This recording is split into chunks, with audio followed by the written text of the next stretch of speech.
If I say the words honor-based abuse, what do you think of? Do you think, I have no idea what that means? Do you think of underage women being taken to the home country and forced into marriage? Do you think of family members forcing daughters to stop studying or working?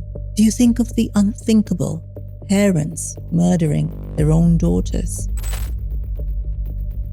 Well, I'm here to tell you that it's all of those things and lots more that you might not know.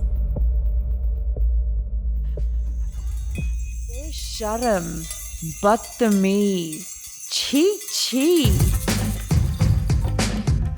I'm Sangeeta Pillai, and this is the Masala Podcast, where we talk about all those things that we're not supposed to talk about as South Asian women.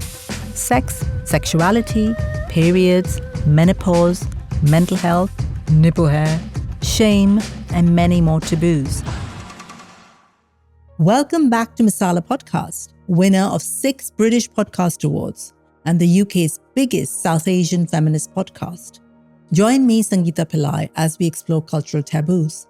Let's talk about all those things we don't talk about. This is a special episode on something really important: honor-based abuse. If you hear this and you think, nah, that's not for someone like me, listen up. Honor-based abuse, or HBA, happens to people like you and me. It happens up and down the country, in cosmopolitan cities like London. It happens to educated professional women and men too. So let's do what we always do on Masala Podcast. Let's grab a cup of chai, let's sit down and chat about it. If you're wondering what honor-based abuse means, well, it's anything that involves violence, threats, control, intimidation, or abuse. The key bit is that the abuser is motivated by the perception that the victim has behaved or may behave in a way which shames or dishonors the abuser or their family and the community, and does not follow the accepted norms of the abuser. The abuser believes they need to do what they're doing because otherwise their family's name or reputation will be destroyed or damaged within the community. That was the official definition of honor-based abuse, which I wanted to share with you all, just so you know. Before we go any deeper, I want to tell you a story. I was 18 years old. I lived with my family in Mumbai. It was a really hot day, around 3 p.m. I could feel the sweat dripping down my back as I got back from college. As soon as I walked into our little flat, I could smell something delicious frying. From the sweet smell, I could tell it was my favorite snack, parambudi, banana fritters. My stomach rumbled. I put down my bag and I rushed towards my mother. She was frying the fritters. As I stretched my hand out to pick up a hot banana fritter, she swatted my hand away. And she said something that made me lose my appetite. "Don't eat that now. Go get changed because a boy is coming to see you." A boy. I backed away from my mother. Her words made me so anxious. My stomach was now churning. If you're Desi, you know exactly what that means. A boy only means one thing: a future husband. By this point, I was so upset because I had told my parents that I didn't want to get married. I wanted to finish university, to get a job, but they totally ignored my feelings and arranged for this boy to come and see me. What happened next? Well, I write about this in my book, Bad Daughter. I did something totally crazy, which meant my prospective groom ran away. It was really funny. But here's why I'm sharing this story. That day could have gone very differently. While my parents were very upset, they didn't force me into a marriage that day. They let me continue my education. And I know that a lot of girls are not as lucky as I was. How bad is honor-based abuse? Now, I don't know about you, but I didn't know much about honor-based abuse, or HBA as it's called. I had this vague image of strict parents forcing their daughters into marriage. But then I reached out to some organizations that do great work in this area, like the charity Karma Nirvana. I spoke to them and they shared some facts and figures with me. And frankly, I was shocked by what I found out. According to Karma Nirvana, just this 1 year ending March 2025, almost 3,000 honor-based abuse-related offences were recorded by the police in England and Wales. And remember, these are just the ones being reported. These abuses are shrouded in shame and in secrecy, so a lot of people are too frightened or too embarrassed to report it. HBA happens a lot more than you might think. The charity Karma Nirvana report that there's a 35% increase in HBA cases since 2021-22. The top 3 cities reporting cases were London, Leeds, and Bradford. There's more. In 91% of cases, the victims were female and 90% identified as heterosexual. 70% of victims were aged between 18 and 35. The most common ethnic groups contacting Karma Nirvana were primarily South Asian, but people from a wide range of racial and ethnic backgrounds reach out for support. While I was listening to these figures, I was horrified at how big the problem was and felt bad that I hadn't realized before. Karma Nirvana told me that the most common trigger for abuse reported was a history of HBA, 13%, followed closely by family disputes, 11%. And here's the bit that I found really staggering. For 10% of people reporting abuse, the trigger was simply being female, 10%. Simply being female. That makes me so sad that just being female in our culture could potentially single you out for abuse. Of course, there are other major triggers for HBA. Having a boyfriend or girlfriend, speaking to a professional, having an LGBTQI+ identity, wanting a divorce or separation, being perceived as too westernized, refusing an arranged marriage. While victims of HBA might seem distant and unconnected to your life or my life, the reality is they are just like you and me. I've been reading and researching a lot of real-life stories, women who've experienced honor-based abuse. But there's so much shame and stigma attached. I don't want to share any real names or information. This might make women feel more vulnerable. So what I've done is this. I've used some of the things I've learned from real victims to weave together some realistic stories for you, so you can understand how HBA impacts and affects the lives of so many women living in the UK today. Remember, all the names and incidents you're about to hear are fictional. Let's start with Lila's story. Lila always loved the smell of fresh rain on parched earth. It made her feel happy and alive. Lila stood outside the balcony of her grandmother's house, breathing in that fragrance deeply. This surprise trip that her mother had announced was turning out to be great fun, actually. Lila was 18 and hadn't been back to the home country for over 10 years. She loved it now, navigating the chaos of the local markets, belly bursting with all that delicious food, her fingers stained purple from the jamun she just picked up from the cart, her laughter echoing against the clatter of the rickshaws. "Lila, it's so good to see you happy here." Her mother's voice made Lila turn around. "I think you're going to be even happier when I show you something." Lila's mother spoke and smiled at her. She pulled Lila's hand, taking her to the room right at the back of the house. They walked, they entered the room, and Lila realized she hadn't been to this room before because it was tucked away right at the back of the main house. This room, it was large and so quiet here. She looked around. and noticed heaps of shining things on the bed. Excited, she rushed towards the bed. Gosh, there were so many gorgeous saris, shimmering, catching the light.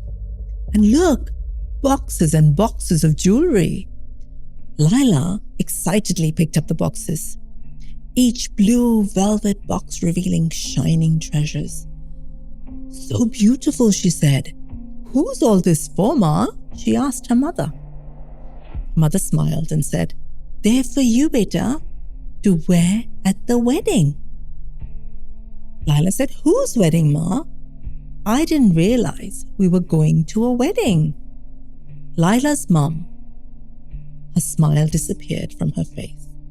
She stepped closer to the door. Then, as if squaring her shoulders, Lila's mother locked the door.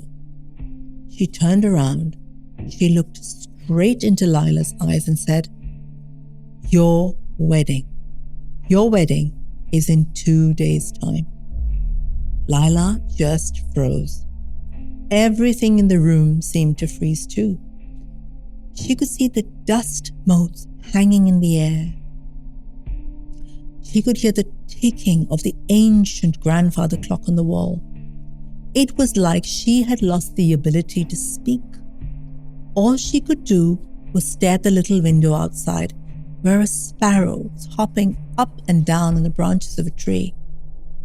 Lila dropped the jewelry box, the velvet jewelry box on the floor. Her mother continued, The preparations are done. Her voice was now flat and stripped of its earlier warmth. Lila, your wedding is in 2 days. It's a good match. The boy is from a good family. Their family has been friends with our family for generations. Lila interrupted, But Ma, I've never even met him. And I'm just starting university. This is a joke, right? Tell me it's a joke, Ma. The words tumbled from Lila's mouth. Her voice now held panic. Mother said, This is serious, Lila. This is important. Just trust me. Lila stood up. The silk of her dress now snagged on the wooden chair. I'm not doing this, Ma. I'm not doing this. I'm calling the embassy. I'm going back to London. Lila ran towards the door, but her mother was faster. Her mother's hand clamped down tight on Lila's wrist. You, Lila, are not going anywhere. Your passport is gone. Your phone is at the bottom of the pond. Lila started shouting, You're insane! You're insane! The sound of her voice tore through the quiet house. You can't force me. This isn't a movie, Ma. This is my life. Her mother turned and hissed at her. Lila, this is our family's honor. You have been too loud, too free. It's time to grow up. Lila tried to dash towards the door, but her mother shoved her back. The older woman stepped out of the hallway, shut the door behind her. It was a heavy teak door. It made a massive sound.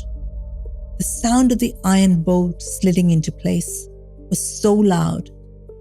Ma, open the door! Lila's voice kept shouting, thrashing against the wood. Her fists bruised against the grain. Her mother just kept walking away and away and away. What does HBA look like in real life? What does HBA mean for those who experience it? According to Karma Nirvana, the most commonly reported type of abuse was coercive control, 31%, which means continuous behavior intended to control somebody, taking away their independence or making them feel isolated or scared. Then there's emotional abuse, 30%, physical abuse, 21%, while financial and sexual abuse each represent 7% of cases. Let's unpack this so we understand. A lot of victims of HBA experience domestic abuse as well as threats of forced marriage. So there's physical abuse, there's coercive control, emotional abuse, financial and sexual abuse. Once again, while this might sound like something you read about in the papers, it could be happening to one of your friends or family members. I've created a story about a woman named Sonia, so you can see how it could all unfold. This is Sonia's story. The kitchen was filled with the smell of freshly baked bread. Sonia took out the hot bread tin from the oven, carefully using the bright yellow gloves to place the tin on the kitchen countertop. Sonia loved Sunday afternoons. Nothing to rush to, nowhere to be. Sunlight danced on the countertops, and the scent of warm bread hung in the air. Sonia brushed her fringe away from her eyes. She caught her reflection on the shiny countertop. She decided that she loved her new hairstyle. She was so glad that she'd persuaded the hairdresser to try something different from her usual trim. Sonia smiled and reached for the butter. That's when Rahul entered. Her smile faded. Rahul didn't shout. He didn't need to. He simply stood in the doorway, his presence taking up all the oxygen in the room. "The blue dress, Sonia?" he asked, his voice deceptively soft. Sonia froze, her hand hovering over the countertop. "I thought," she said, "I thought this was good for your parents' anniversary dinner tonight. You said you liked the color blue." Rahul walked over, his footsteps loud on the hardwood floor. He tucked a stray hair behind her ear, his touch lingering just a second too long. "I love the color blue, but that slit at the hem, Sonia. I'd hate for people to get the wrong idea about the woman that I married." Sonia stuttered. It's just a dress, Rahul." She felt the familiar tightening in her throat. Words dry, she couldn't swallow. "Of course it is," he whispered, moving behind her, standing too close, stirring the aloo gobi that she'd been simmering on the stove. He picked up a spoon, tasted, clicked his tongue. "A bit too salty, darling, like your tone just now. Why are you getting so defensive with me? You know I'm only looking after you." Rahul reached into his pocket, placed her phone on the counter. It was face down. He had cleaned it up for her again. He had deleted the apps that would waste her time, the friends who drained her energy, he said. "I told Sarah you couldn't make the spa weekend. We need the time, darling, to connect. You've been so scattered lately, Sonia. I'm just trying to help you stay focused." Sonia looked at the phone, then at the locked back door. The house was beautiful, a curated mix of expensive, soft textures and high-end finishes. Her life looked so perfect from the outside. The dream home, the handsome husband, the doting in-laws. "Go change into the salwar kameez," Rahul said. "I got it for you yesterday," his hand resting on her back. "It's modest, it's elegant, it shows you belong to a respectable and honorable family. I'll fix the sauce while you do that." As Sonia walked towards the stairs, she felt about 100 years old. There were no bruises, no broken glass, no broken skin, just this suffocating weight she felt all the time now. As she climbed the steps one by one to the bedroom to get changed, she looked at herself in the hallway mirror. When did she become so small? When did she shrink so much? Why do women stay despite the abuse? In all my research, do you know the one fact that made me really shocked? I learned that most honor-based abuse is done by those closest to the victim, partners or ex-partners or parents. And this is even sadder. Many victims who experience abuse continue living with their abusers because they're too frightened of the consequences of seeking help, or they're not aware of their legal rights, or the fact that confidential help is available freely to them. Then, of course, there are those two little words that mean a whole lot in our communities: shame and honor. So many women stay because of the fear of bringing shame and dishonor to the family. Honor, what a word. I've heard that word in my own family since I was a little girl. Even before I could articulate my feelings properly, I had understood that my behavior or actions as a daughter reflected on the honor of my family. What a burden to place on a young child. Then there's that other word, shame. Anytime I hear it, I feel that word in my body like a heat under my arms. It is physical, it is visceral, like a smell that clings to my body and my clothes. Once again, how cruel to place the burden of shame on young women. So what can we do? I hope you think a bit differently about honor-based abuse now. I hope you see that it can happen to anyone, women like you and me. In fact, many people experience honor-based abuse without knowing it has a name, because it might not feel like abuse at first. It starts so small. Perhaps pressure about the clothes or the makeup you wear.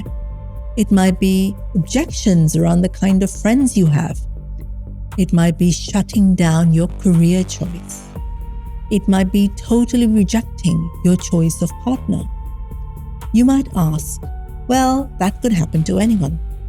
How do we know that it's honor-based abuse? Well, the clue is right there. One word: honor. When you are made to feel that your choices will bring dishonor or shame to your family or community, that's when you know it's HBA. If those close to you make it sound normal, saying, oh, this is just our culture, that's HBA too. Remember, culture is not static. It's a moving, growing thing that adapts and changes as we change. Honor and reputation may be used as an excuse to justify abusive behavior, but no belief or expectation should ever be used to control someone's life, relationships, or choices. It's important for me to say this. Remember that being controlled, threatened, or harmed in the name of honor is a violation of your human rights. It's recognized in the UK law as honor-based abuse, and you do not have to accept it. If you experience anything that feels like HBA, or if you see a friend or family member or colleague experiencing honor-based abuse, confidential support is available. I've listed all the details for free helplines and charities in the show notes of this episode. You'll find it right at the top. Before I leave you, I'd like to say something important. We come from a rich, beautiful culture, colorful culture, an ancient and wise culture. We should be proud of and enjoy all of these parts of our culture. But pressure, control, and fear are not traditions to be passed down. We are better than this. We will be better than this. Thank you so much for listening. If you have any comments, reactions, or questions after listening to this episode, drop me a DM on Instagram at soulsutras or email me. The email address is email@soulsutras.co.uk. Remember, you can share this episode among family and friends because you never know who might need this right now. Besharam, Badtameez, Gandhi, hi, bad beti.